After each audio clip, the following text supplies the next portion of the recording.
On October 26, 1985, the Grand Forest National Theatre in Brussels turned into the epicenter of the bodybuilding world. European fans could finally feel the thrill of the sport's biggest event up close, Mr. Olympia. It was the 21st edition of a competition that had already conquered audiences across the globe, and now it landed in Belgium with one clear message. Bodybuilding was no longer just an American phenomenon, but a global passion on the rise. Choosing Brussels was no coincidence. Sitting in the heart of Europe, the city symbolized the perfect blend of tradition and modernity, exactly the spirit the Olympia carried at that time. The Forest National Stage, usually home to major concerts and cultural events, would now host a show of muscle, discipline, and dreams. It marked the dawn of a new era, when bodybuilding stopped being a niche and started standing tall as a true international spectacle. For the IFBB, hosting the event outside the United States was a bold, strategic move. Joe Weider and the federation's leaders knew the sport needed to expand, to reach new fans, and to inspire young athletes from all over the world. Bringing the Olympia to Europe was like planting a seed, and Belgium was the fertile ground where that seed would grow, spreading the message of bodybuilding throughout the continent. Inside and outside the theater, the atmosphere was electric. Athletes, fans, and curious newcomers from dozens of countries blended into a mix of celebration and anticipation. It was a clash of generations and styles. The veterans who had built the sport's legacy alongside the rising stars eager to carve their names into history. Everyone in the crowd could sense that something huge was about to happen, something that went far beyond the battle for a trophy. As the stage lights were tested and the backstage buzzed with last-minute prep, one question echoed everywhere. Who would become the new face of global bodybuilding?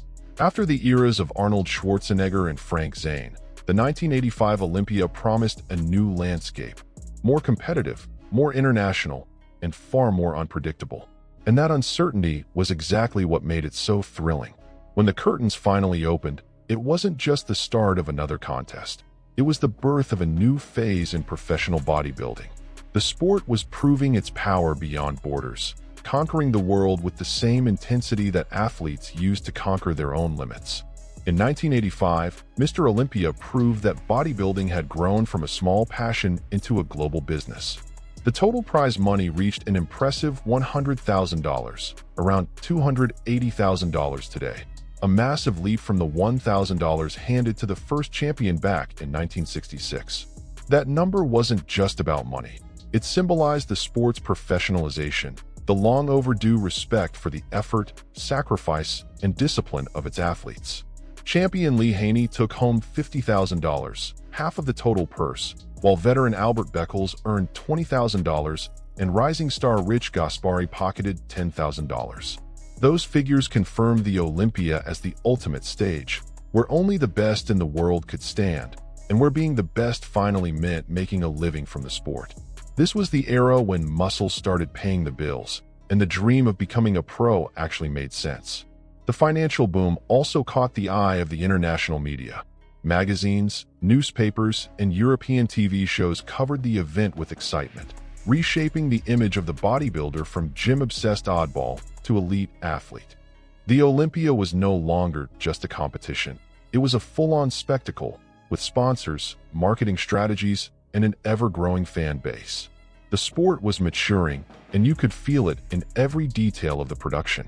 Behind the scenes, Joe Weider and the IFBB were celebrating.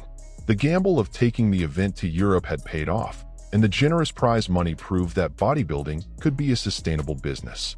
The crowd packed the Forest National Theatre not only to see who would win the trophy, but to witness history, the true birth of the professional bodybuilding era.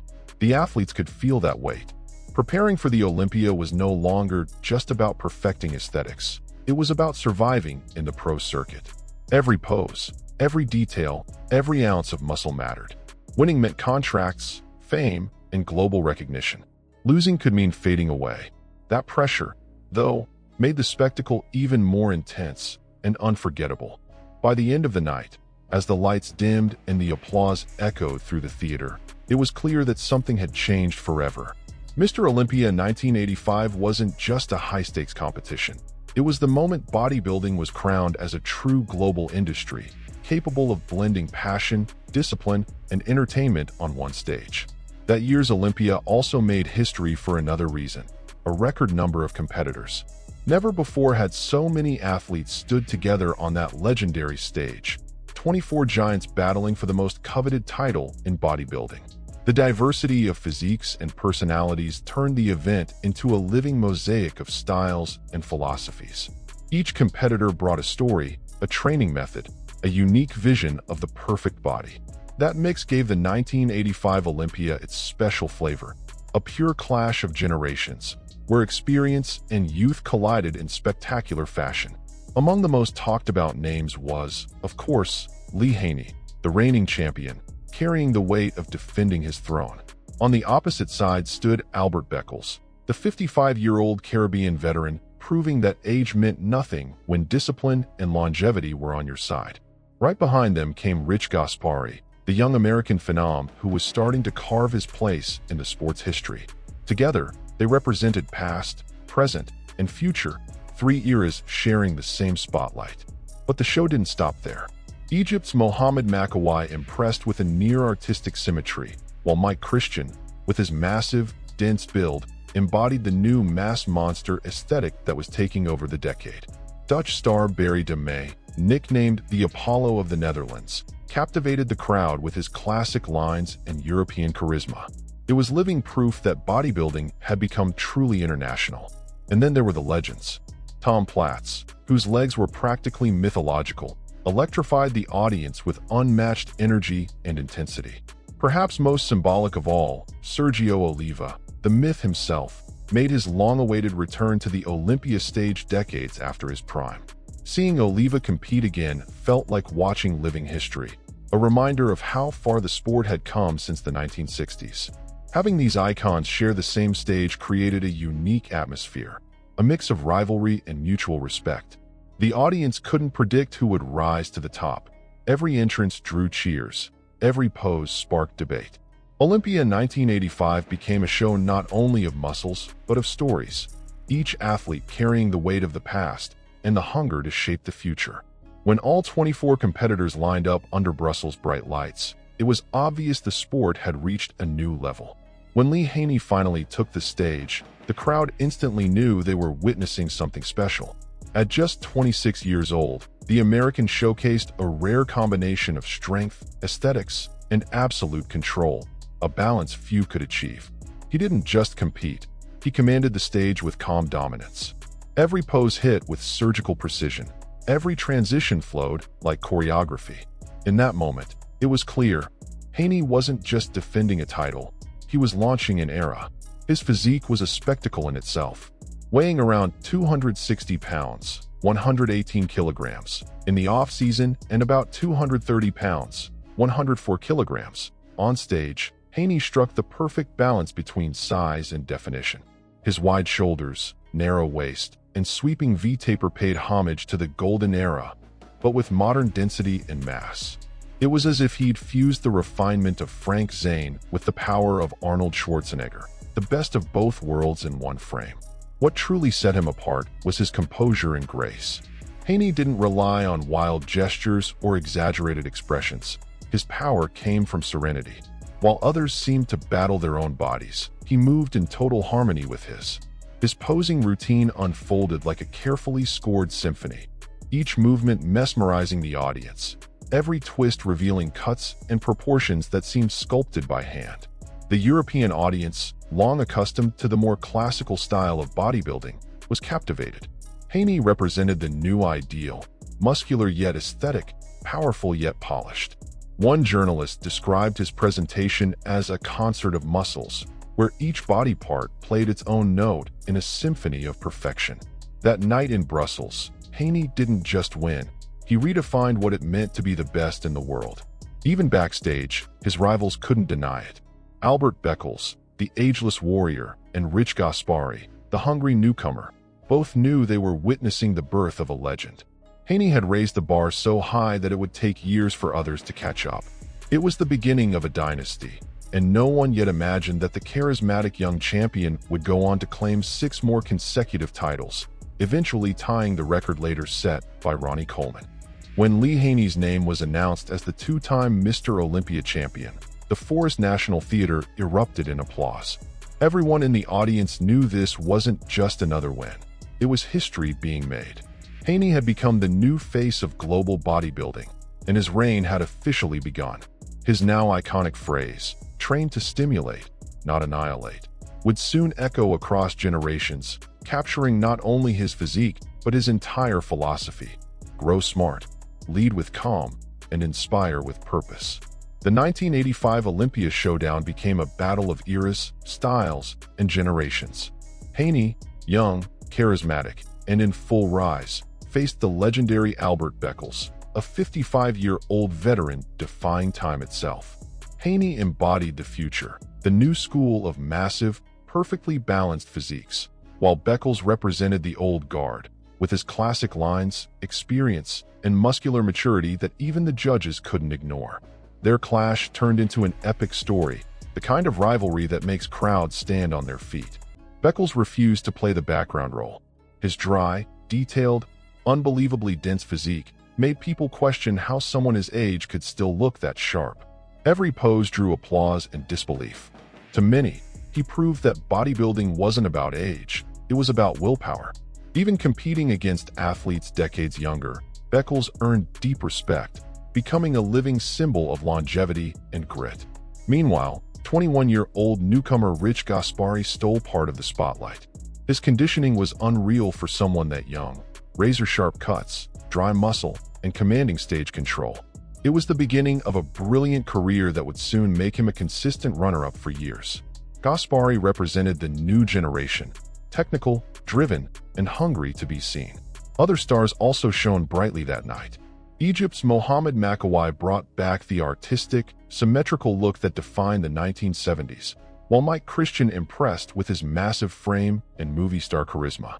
Dutch favorite Barry de May, known as the Apollo of the Netherlands, showcased European elegance with his flawless proportions and photogenic presence. Together, they made it clear bodybuilding had truly gone global.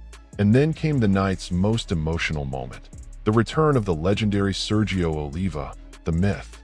Seeing that historic physique under the Olympia lights again felt like watching living history.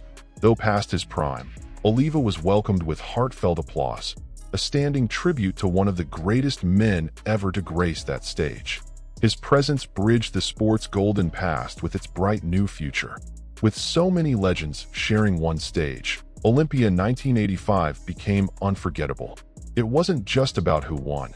It was about witnessing a generational shift. The old guard was passing the torch to the new idols. Every competitor, from champion to last place, contributed to one of the most emotional nights in bodybuilding history. The crowd reacted as if watching an Olympic final, standing, cheering, shouting, and living every second of that iron-in glory spectacle. Olympia 1985 was more than just a competition. It was a turning point for the entire sport. For the first time, bodybuilding proved it had matured, expanded, and claimed its place on the world stage. European fans, who once knew the stars only from magazines, could now experience the spectacle live. It was living proof that bodybuilding was no longer confined to American gyms. It had become a global movement. The event structure, the record number of competitors, and the massive prize pool all confirmed that evolution. What had begun in the 1960s with Larry Scott and Sergio Oliva, on small stages with little exposure, had transformed into a world-class production. The Brussels stage, glowing and packed, represented the peak of that journey. Every detail, from the lighting to the media coverage, showed that Olympia had evolved from a contest into a full-scale show. And at the center of it all stood Lee Haney, the man who redefined the physical standard of the decade. His victory marked the beginning of a historic streak, 8 consecutive titles between 1984 and 1991. That feat would later place him alongside Ronnie Coleman as the greatest champion of all time. But back in 1985, no one could have imagined the legend being written before their eyes. Haney represented the future, a new kind of athlete who fused power, beauty, and intelligence. Olympia 1985 also symbolized a shift between two eras. On one side, the aesthetic and symmetry-driven legacy of the 70s. On the other, the dawn of the mass monster era, bigger, denser, more dominant physiques. This change wasn't just physical, it was philosophical. The sport was evolving with the times. More intensity, more spectacle, more presence. For fans watching closely, it felt like a passing of the torch. Seeing Sergio Oliva and Platz share the stage with young guns like Gaspari and Haney was witnessing a symbolic transition. Olympia was changing, and so was the definition of what made a champion. Strength now came with proportion, charisma, and strategy, a new concept of perfection. When the curtains finally closed in Brussels, one feeling was unanimous. Bodybuilding had reached full maturity. Olympia 1985 proved that the sport could move hearts, inspire crowds, and fill arenas anywhere in the world. And above all, it revealed that a new era had begun, an era led by Lee Haney. The 1985 Mr. Olympia wasn't just another championship, it was the beginning of a dynasty. On that stage in Brussels, the world witnessed the birth of a new standard. Lee Haney, the athlete who would forever redefine the meaning of bodybuilding. His power was undeniable, but what truly set him apart went beyond muscle. It was a rare mix of discipline, faith, and purpose. Haney didn't see bodybuilding as just competition. For him, it was a path of personal and spiritual growth. Haney carried with him a philosophy that inspired generations. Train to stimulate, not annihilate. Simple yet profound, that phrase summed up his entire approach. To him, training wasn't punishment, it was progress. That balanced mindset kept both his body and mind in harmony, helping him avoid the extremes that had consumed so many athletes. His longevity and consistency were living proof of that wisdom. The success of the Brussels event showed the IFBB that bodybuilding could thrive beyond American soil. For the first time, European fans felt part of the story, their excitement so contagious that it sparked future international editions. Olympia was no longer just an American show. It had become a global symbol, opening the doors to new cultures, styles, and talents from all around the world. Haney's impact went far beyond trophies. His calm leadership, spiritual depth, and commitment to motivating young athletes turned him into a true role model. Years later, he'd be appointed chairman of the President's Council on Physical Fitness in the United States, cementing his reputation not only as a champion, but also as an educator and example of integrity. Olympia 1985 marked the birth of a new era, one where bodybuilding became global, technical, and fiercely competitive. The European stage witnessed the rise of Haney's dominance, but it also represented the sport's maturity as a worldwide spectacle. From that day on, every athlete who stepped onto the Olympia stage would carry the legacy of Brussels, the moment when bodybuilding stopped being local and became timeless. And if you've made it this far, it's because you love bodybuilding as much as we do. So don't let this video end without leaving a like. It really helps the channel keep bringing you stories like this, reviving every legendary chapter in the Mr. Olympia timeline. And if you want to go even further in supporting the project, consider becoming a channel member. It helps keep this journey through the sport's golden past alive. Now we want to hear from you.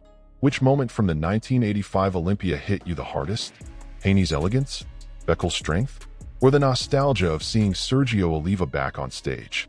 Drop your thoughts in the comments. We read them all and reply whenever we can, because that's what makes this community so special. And if you haven't subscribed yet, do it right now and hit the bell icon so you don't miss any episode from the History of Mr. Olympia series. Every week, a brand new chapter, each one unveiling a different era, filled with rivalries, triumphs, and emotions that shaped the world of bodybuilding. Before you go, don't miss the video right here on the end screen, the one about the 1984 Mr. Olympia, where the Haney era began. It's a must-watch if you want to understand how this legendary dynasty started. Click it and keep traveling with us through time, reliving the moments that turned the Olympia stage into the greatest spectacle in bodybuilding history. The channel is growing because of you, and together, we're going to tell this entire story, year by year, champion by champion. So you know the drill. Hit that like button, drop a comment, share the video, and come be part of this community that lives and breathes muscle, history, and perseverance. See you in the next chapter, because the saga of Mr. Olympia is just getting started.